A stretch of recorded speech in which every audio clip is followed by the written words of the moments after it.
Hey guys, what's up? So Toby's from Top Best Jersey, Travis 11, 12, 13, 14. The first is called PoJav Launcher, iOS Dev, and Minecraft Java Edition comes to iOS. This is called, the F word and T upload. I'm not gonna say it. And basically moves the new create button in the YouTube tab bar. Verify to work on version 15.46. This is called Drain, and this tweak basically tells you what tweak is using the most battery. This is called Olympian Preferences Framework for Arcase tweets. No use installing this on your own unless it's required by the package. This is called YT Re-Explore, and remove short tabs and replace with Explore tabs in the YouTube app. So this is mostly for iPhones and iPods, where Explore is replaced with Shorts. This is called YT Resume, and resume YouTube videos from where you left them. No need to be logged in, no options to configure. This is called UPIP, enables the native picture-in-picture in the YouTube app. This is called Puck, and your magical watches spirit. Prevents the need to be jailbreaking. This is called UU, huge update including the most requested features. So let me read this to you guys. It's download manager for the YouTube app.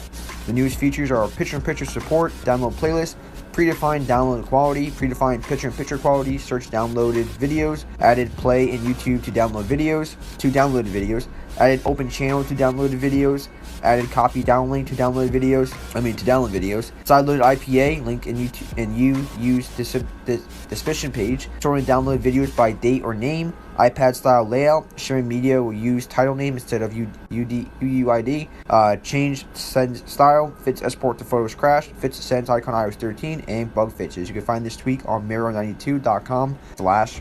So mirror92 MIRO92.com/repo. This is called 1.1, and your device your way. And the last tweet is called Zebra. It's a very basic package manager for iOS devices. It's more modern than Cydia. So you guys, thanks so much for watching. It also is faster than Cydia. Like, it refreshes the sources way faster than Cydia. Yeah, catch you in the next one. Like, comment, subscribe.